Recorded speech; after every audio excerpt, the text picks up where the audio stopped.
अस्सलामुअलैकुम वरहमतुल्लाहि वबरकातुहू। मैं हूँ फ़रीद, आप देख रहे हैं जीन अमल चैनल।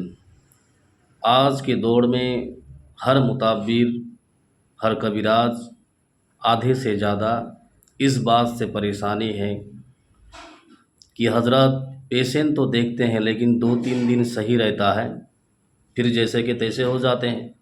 इसके मामला क्या है, पता नहीं चलता है कि पेशेंट को हो क्या गया है। काम तो करते हैं, मोमिन जिन्नात के ज़रिए ही काम करते हैं, उसका ब्लड लॉक करवा देते हैं, हिजामा देते हैं, उसके बाद भी फिर जिन्नात की असर होता कैसा है। तो मेरे दोस्त, मैं कहूँगा कि जब भी किसी बदन में आप जिन्नात को बुलाते हैं या फिर आँखों के सामने ज़ाहिर करते हैं, तो पहले उस जिन्नात को आजमाइश कर लीजिए कि ये मोमिन जिन्नात है या फिर शिबली। अगर ख़राब जिन्नात के ज़रिए अगर आप काम करवाते हैं तो इसमें आपका भी रुज़ुवात होते हैं, यार पेशेंट बिल्कुल सही नहीं होता है, 2 से 3 दिन सही रहता है या फिर हफ्ता भर सही रहता है, उसके बाद पेशेंट जैसा का वैसा हो जाता है। बदनाम आपका होता है। काम तो सही करते हैं, तदबीर तो करते हैं, लेकिन काम बनते नहीं हैं, पेशेंट परेशानी में और भी बढ़ जाते हैं। तो इसलिए आपको क्या करना चाहिए, ध्यान से सुनिएगा, पूरा मुकम्मल वीडियो सुनिएगा, देखिएगा और दिमाग में लाइएगा। पेशेंट आप जब भी कोई देखेंगे तो ये आजमाइश करिए, तो इंशाल्लाह पेशेंट आपका बिल्कुल सही हो जाएगा, अल्लाह चाहे तो। जब भी आप किसी पेशेंट की आंखों के सामने हो या फिर बदन में हो, आप जिन्नात को हाजिर करते हैं, हाजिर तो कर चुके हैं। इसके बाद आप जब भी मोमिन जिन्नात को बुलाते हैं काम करवाने के लिए, तो खबीस जिन्नात जो है, जो ख़राब जिन्नात है, ये मोमिन जिन्नात के रास्ते को ब्लॉक कर देते हैं।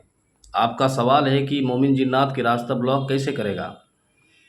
तो मान लीजिए कि मोमिन जिन्नात उस रास्ते पे नहीं जाते हैं जहाँ पर नापाकी कुछ फेंका जाता है, जहाँ पर बदबूदार कुछ फेंक देते हैं कोई चीज़, तो वहाँ पर मोमिन जिन्नात जाते नहीं, क्योंकि वो लोग की वजू की हालत रहते हैं, तो वहाँ पर तो मोमिन जिन्नात जाएगा नहीं। और आपका पास तो कोई पर्सनल मौक्किल है नहीं, आप आयत के मौक्किल को बुलाते हैं, तो ये जिन्नात का रास्ता इसी तरह ब्लॉक कर देते हैं और आप परेशानी में पड़ जाते हैं। बार बार बुला बुला के थक जाते हैं आप। और जब भी कोई पेशेंट की आंखों के सामने चले भी आते हैं, पेशेंट को दिखाई देता है कि कुछ जिन्नात आया है, आप जो करने के लिए बोलेंगे उसकी आंखों के सामने ज़ाहिरी कर देगा कि ये जादू की जरिया कुछ कर देता है, लेकिन पेशेंट को पता नहीं चलता है और आपको भी पता नहीं चलता है। तो इसके लिए आपको कैसा पता चलेगा कि मोमिन जिन्नात काम के लिए आया है कि नहीं।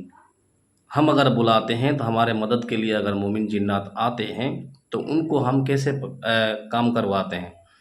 मान लीजिए कि जब भी कोई पेशेंट की आंखों के सामने हो या फिर बदन में हो, ज़ाहिर करते हैं, तो हम पहले देखते हैं कि ये मोमिन जिन्नात आया या फिर दूसरा जिन्नात आया, या ये भी तो हो सकता है कि ये पेशेंट के घर में कुछ जिन्नात है, वही लोग मोमिन जिन्नात के रूप लेके आने की कोशिश करता है। तो इसको पहले आपको इस्तेमाल करना पड़ेगा। आप सूरह फील का 2 नंबर आयत को 6 मरतबा पढ़ लीजिए और पेशेंट की आंखों के ऊपर दम कीजिए। अगर बदन में हाजिर हो तो इस नाक के दोनों जो साइड है यहाँ पर 3-3 मरतबा दम कर दीजिए। अगर शरीर में, बदन में अगर जिन्नात आया है, वो बोलता है कि मोमिन जिन्नात हूँ, तो इसके बदन में क्या कर रहा है, तेरे जगह अलग है, इनके जगह अलग है। फिर भी आपको अगर शक है कि ठीक है, मैं मान गया कि ये जिन्नात आया है इसके मोहब्बत की खातिर, तो वो पढ़ के दम कर दीजिएगा। तो अगर मोमिन जिन्नात है ना, तो बिल्कुल सही सलामत रहेगा। अगर ख़राब जिन्नात है, इतना वो चीख फाड़ के आवाज़ निकालेगा, आपको गाली भी दे देगा, भागने की कोशिश करेगा कि छोड़ दो हमको दोबारा मत बुलाओ, हम नहीं आएंगे। तो मान लीजिए कि ये ख़राब जिन्नात है। अगर आँखों के सामने ज़ाहिर करते हैं, जैसा जिन्नात बदन में हाजिर नहीं होता है, इसको दूर से ख़राब करता है, इनको आँखों के सामने ज़ाहिर करते हैं, या फिर मुवक्किल को भी बुलाते हैं आँखों के सामने, तो उस आयत को 2 मरतबा पढ़ के दम कर दीजिए या फिर 6 मरतबा पढ़ के दम कर दीजिए।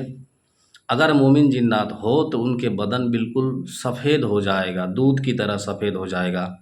अगर ख़राब जिन्नात है तो बिल्कुल काला कोयला जैसा हो जाएगा। आपको पेशेंट को बोलना पड़ेगा कि इसके जो मौक्किल आया है इनकी सूरत कैसा है, तो वो बोल देगा काला या फिर सफ़ेद। सफ़ेद हो तो सही है, अगर आपको लगता है कि काला है तो मान लीजिए ख़राब जिन्नात है। पहले ये ख़राब जिन्नात को कैसा हटाना पड़ेगा, फिर मोमिन जिन्नात से कैसे काम करवाना पड़ेगा, तो इंशाल्लाह ये पूरे मुकम्मल जो है ना, अगर सीखना चाहते हैं तो स्क्रीन पे देखो और व्हाट्सअप आप मैसेज करें, पूरे मुकम्मल जानकारी लें। यहाँ पर बिल्कुल 1 महीना तक क्लास चलते हैं। इंशाल्लाह दूसरे वीडियो में भी मैं देने की कोशिश करूँगा। तो अब तक इतना ही। अस्सलाम वालेकुम व रहमतुल्लाहि व बरकातुहू।